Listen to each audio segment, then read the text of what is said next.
Okay, so this time, we're going to discuss about the different, we have discussed a while ago about the parallelograms, right? But this time, we are going to talk about the special kind of parallelograms. Kasi hindi naman lahat ng parallelograms are the same. Merong rectangle, may rhombus, may square, and simply parallelogram lang in general, no? So, the special kinds of parallelograms are what we call the rectangle, the rhombus, and the square. So, we're going to talk about everything about this one, their properties, and how are we going to use this in problem solving. Okay? So, let's first look at the definition of each special kind of parallelogram. In rectangle, ang definition niya, it is a parallelogram, of course, it is considered a parallelogram, with four right angles. Okay? With four right angles. So, that is the definition of a rectangle. So, it has four right angles. That means, lahat yan, tigna 90 degrees. No? 90 degrees yung bawat angle niya. So, that is a rectangle. Okay, how about the rhombus?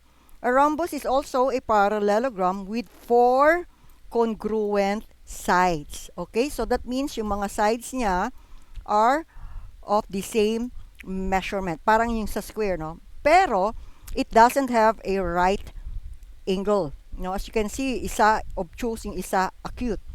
No, so that is the definition of the rhombus. It has four congruent sides. And then sa square naman, it is the combination of rectangle and rhombus. Look at the definition itself. It is a parallelogram with four right angles. Ito yon, yung nandito sa rectangle. And four congruent sides. Yun naman yung nandun sa rhombus. Kaya nga, combination nilang dalawa yung sa square. No? Yung sa definition niya. Now, we're going to talk about the different properties here. Pero, babaguhin ko lang yung kanyang table, ano. Just this morning, nag-lecture kasi ako sa ibang section. Gumawa na ako nung habang sinusulat ko yung lecture, in-screenshot ko siya. In-screenshot ko siya. So, can you hear me clearly?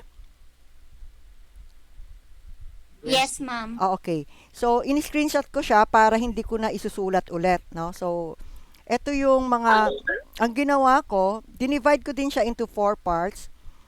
Pero, kung makikita mo dito, parallelogram, rectangle, rhombus, and the square. So, ano ibig sabihin nito? The following are the properties, no? So, this is yung properties ng parallelogram, isa-isahin natin. Number 1, opposite sides are parallel and congruent. No, sa yung properties number 1 ng parallelogram. Since rectangle and rhombus and square are parallelograms, so it applies to them all. No? At the same time, yung number 2, yung opposite angles are congruent kung parallelogram siya. Therefore, ganun din sa rectangle, sa rhombus, and sa square. No? And number 3, consecutive angles are supplementary. And it also follows dun sa rectangle, sa rhombus, and sa square. Yun din yung properties nila. And how about the diagonals? The diagonals bisect each other. So, lahat yan sila. Rectangle, rhombus, and square, yung mga diagonals nila, they bisect each other because they are also parallelogram. Now, pagdating dito, it says here, diagonals divide the quadrilateral into two congruent triangles. Ganon din sa kanila, sa rectangle, sa rhombus, and the square. Kaya lang, ang pagkakaiba, dito, instead of just simply triangles, the diagonals divide the quadrilateral into two congruent right triangles. No? Ito yung, this one. Okay, so, puro simple lang ang ginawa ko dito. No? This means congruent. When we say congruent, they are of the same measurement. And this is the symbol for triangles. Kasi baka magtaka kayo, ma'am, ano ibig sabihin yan? This is triangles. Lagyan ko na S dahil plural, no? So, sa rectangle, it creates two, the diagonals divides it into two congruent right triangles. Okay, so let's try to see it here. Let's draw a rectangle.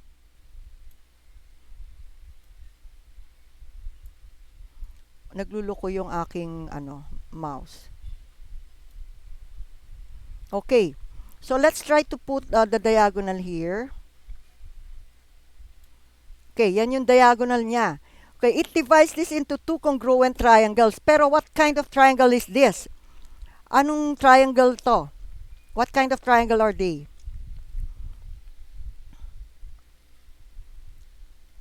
Since they are all 90 degrees, okay? 90 degrees yan di ba? So, anong ginawa nitong diagonal na to? It divides this rectangle into two congruent what? Anong klaseng triangle? Right angle, ma'am. Right triangle. Okay? So, a right triangle is a triangle with one right angle. So, this one, it has a right angle. That means this is a right triangle, no? Kaya dito, nilagay dito, it divides it into two congruent right triangles. Ngayon, dito naman sa rhombus, hindi siya right triangle, but they are isosceles triangles, no? The diagonals divides the quadrilateral or the parallelogram or the rhombus into two congruent isosceles triangles. Okay, so let's try to draw a rhombus. Yung rhombus, all the sides are this is not drawn to scale.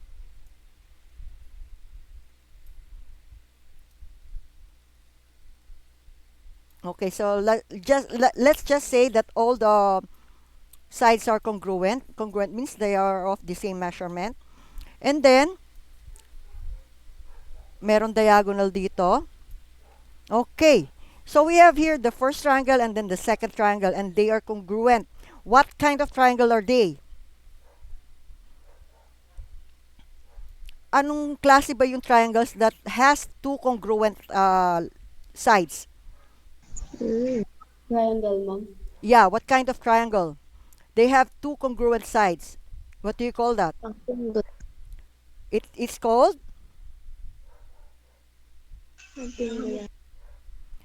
Anong triangle yung merong congruent sides? Di ba napag-aralan na ninyo to last year? So, anong triangle to? They have two congruent sides. It is called an isosceles triangles, no? Isosceles. That means they have two congruent sides. Okay, so in a rhombus, the diagonals divides the rhombus into two congruent isosceles triangles. They are both isosceles because lahat ng sides nila are equal, no? So pag dinivide nito, ito yung dalawang sides that are congruent and they form a triangle. Okay, pagdating sa square naman, isosceles right triangle. Okay, paano naging isosceles right triangle? Kasi nga, sa square, lahat siya, a square has four right angles also, just like the rectangle. No? So, may mga right angles yan, right angles, and right angles. Tapos, pag nilagyan mo ng diagonals dyan, it divides it into two. Isosceles pa rin siya, but this time, right triangle siya. No? Hindi katulad sa rhombus, hindi naman right triangle to. Isosceles triangle, but not a right triangle. Ngayon sa square, it divides it into two congruent isosceles right triangles. Okay? Now, kung mapapansin ninyo, may continuation dito kasi hindi lahat ng parallelogram will have this kind of properties when in terms of diagonals. Dito sa rectangles, the diagonals are congruent. No? The diagonals are congruent. So, if we have here a rectangle, if we're going to draw the two diagonals, as I've said sa quadrilateral, it has only two diagonals. So, we have here another diagonals. No? The measurement of their diagonals are equal. No? Pareha sila ng measurement. So, yan yung magiging properties na karagdagan. Because not all parallelograms have congruent diagonals. Like for example, mag-draw tayo dito ng ordinaryong parallelogram. For example, ganyan.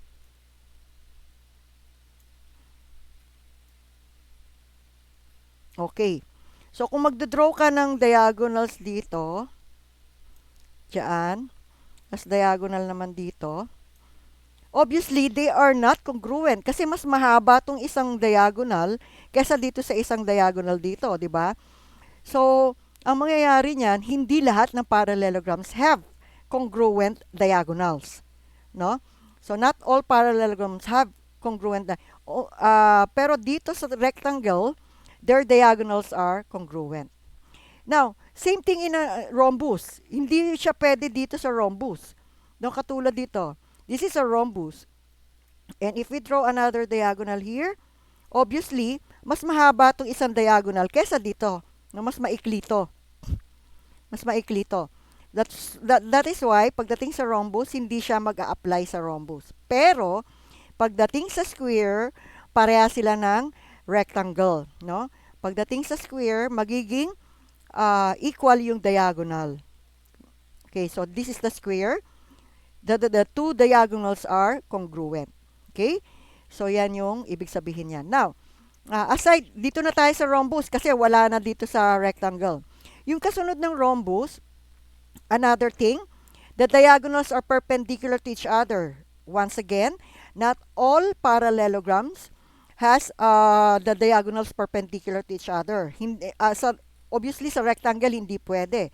As you can see here in this figure, hindi siya perpendicular. When we say perpendicular, this is the sign for perpendicular pag may nakita kayong ganyan na expression.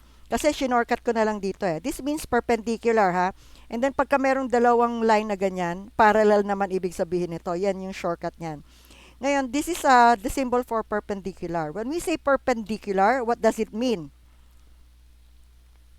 What does it mean when we say perpendicular? Diba nung grade 7 pa lang kayo, sinabihan na kayo what are the parallel lines? What are perpendicular lines?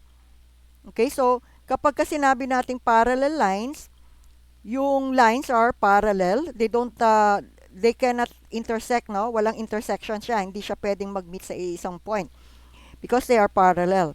Kapag sinabi ng perpendicular, based from the symbol itself, no? Pag perpendicular, the two lines form a right angle, no? Yan ang ibig sabihin ng they are perpendicular to each other because they form a right angle. So, dito sa rhombus, the diagonals are perpendicular to each other. So, you can see it here. Dito, obviously, this is not a right angle. Obtuse siya, no? And this one is acute. Ito naman, acute. Although, since they are opposite to each other, ito congruent to dito. Ito naman, congruent to dito. Now, pagdating sa rhombus, kapag rhombus yan, you can do it yourself, i-experiment ninyo. Gawa kayo ng rhombus and then try to draw diagonals. Makikita ninyo, they will form, they will be perpendicular to each other. So, magiging 90 degrees yan, 90 degrees dito, 90 degrees dito, 90 degrees dito. So, yun yung ibig sabihin nun, no? Yung dalawang diagonals, they are perpendicular to each other. Pagdating sa square, it applies to the square, no? Look at here, sa square. Gawa din kayo, if you have your pen and ruler, gawa kayo ng square wherein lahat ng sides are equal and lahat ng angles are 90 degrees. So, gawa kayo ng diagonal, i-meet nyo yan, and then, i-measure ninyo to. This would be 90 degrees. This is 90 degrees. This is 90 degrees, and this is 90 degrees. Okay? So, ganyan ang mangyayari. So, it also applies in sa square. No? Now, diagonals are perpendicular. Now, not all parallelograms have diagonals that are perpendicular to each other. No? Yun yung ibig sabihin nun. Now, pagdating dito sa seventh properties ng rhombus, diagonals bisect a pair of opposite angles. Bisect, ayan na naman yung word na bisect. That means yung opposite angles na madidivide siya into two congruent angles. Like for example, ito rhombus siya, no? Etong diagonal na to, this will divide this angle into two congruent angles, no? Yung angle na yan, mahahati siya into two congruent angles. Ito. No? So that means if this is for example 100, 120, yung buo is 120 for example. Therefore, ito, 60 na lang siya. Because the diagonal will bisect the angles. No? Opposite. So that means kung 60-60 yan, 60-60 rin dito. 60-60 na rin dito. No? Yun yung ibig sabihin nun. Now, How about the square? It also applies in the square. No, it bisect a pair of opposite angles. Okay, so ito yung square mo. Opposite angles is 90. 90 yan. So, magiging tig for 45 na lang yan. No? 45 dyan, 45. You can check this out. Kung nag-drawing na kayo ng square and then naglagay kayo ng diagonal, i-measure ninyo tong angle na na-form dito na after nyo i-ano yung diagonal. Makikita ninyo 45 dito, 45 din dito. Okay? Uh, so yun yung mangyayari niyan. As you can see, yung square, lahat sa kanya sakop niya ng mga properties. From the ordinary parallelograms to the rectangle to the rhombus, lahat yan nasa properties na sinakop ng square, no? Siya yung naging greedy dito, no? Sinakop niya lahat ng properties, no? Once again, pagdating dito sa rhombus, ang wala lang sa kanya, diagonals are congruent. It's a no-no pagdating sa rhombus. Pagdating naman dito sa rectangle, ang diagonals are not perpendicular to each other, so hindi siya applicable sa rectangle. Hindi rin applicable sa rectangle yung diagonals bisect a pair of opposite angles. Obviously, as you can see here, it doesn't bisect. Obviously, ito mas maliit to, no? Kesa dito, mas malaki itong andito. Kaya, it doesn't apply to the rectangle. Yung sasabihin, it bisect the opposite angles. No. Only in the square and rhombus. Yun lang. Now, why do I have to do this kind of table? Kasi para you have a better understanding of the different properties pagdating dun sa instructional support material ninyo, nasasagutan ninyo. Andito lang lahat. All you have to do is look at this note. I'm going to forward to you the screenshot of this one. Lakihan natin konti.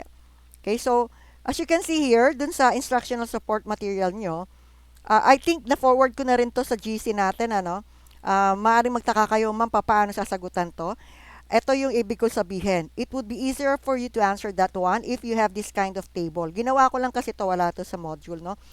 In-improvise ko lang yung sa module. Binago ko lang ng konting, actually, marami akong binago. Okay, so, here nakalagay dito, all sides are congruent. Does it apply to every parallelogram? All sides are congruent. Ano ba yung all sides are congruent? Of course, it is only rhombus and square. Dahil yung rectangle, yung opposite sides ang ibig sabihin. Ito kasi all sides eh. So, when we say all sides are congruent, we're talking about rhombus and square. Ito namang opposite sides are parallel. It applies to everyone. No? So, lahat yan, i-check nyo. I-check nyo lang. So, all you have to do is look at this table so that you can see it. No? You can easily answer this one. Now, pagdating naman dito, yung you're going to put true or false. Okay, so it says here it is a rectangle. So you have to go here dun sa properties ng rectangle. Ito yung second column natin. Ano yung mga properties na pwede maging guide mo when answering this one. Ito dito, sabi dito yung length of AC. Where's AC? This one. Okay, so we're talking about the diagonals here. And BD, eto, are equal. Okay, so you can go to the one that has the diagonals involved. It says here, diagonals are congruent. So that means, ano ibig sabihin dito? This is true. Okay? Meron naman dito, diagonals AC and BD are perpendicular. Is it true or false? Tignan mo kung andito sa rectangle. Is it the perpendicular? Kung wala kang makita, that is false. Okay? So, ganun lang. Madali ninyong masasagutan ito. Okay? So, ang sasagutan ninyo hanggang dito. Okay? Given that ABCD is a parallelogram. Okay, given na siya. So, that means you have to look for the properties. What kind of special parallelogram is it? Okay, so it says here, you just have to draw the ABCD so that you can have a better understanding of the problem. Para malaman mo kung asan yung AC, asan yung BD, and okay, so we have ABCD. So this is A, B, C, D. Okay, sabi dito AC is congruent to BD. Okay. So, anong involved dito? Yung diagonals. Diagonals are congruent. So, anong klaseng special parallelogram? You can go here. Asan dito ang diagonals are congruent? We have rectangle and square. Okay, something like that. Madali na lang ninyong masasagutan yung instructional support material ninyo dahil dito sa table na ginawa ko. Okay po? Any question? Opo, ma'am. Any question? Do you have more question? Ma'am, Yes. kailan po deadline? Wait ha, I'm just going to stop the recording first.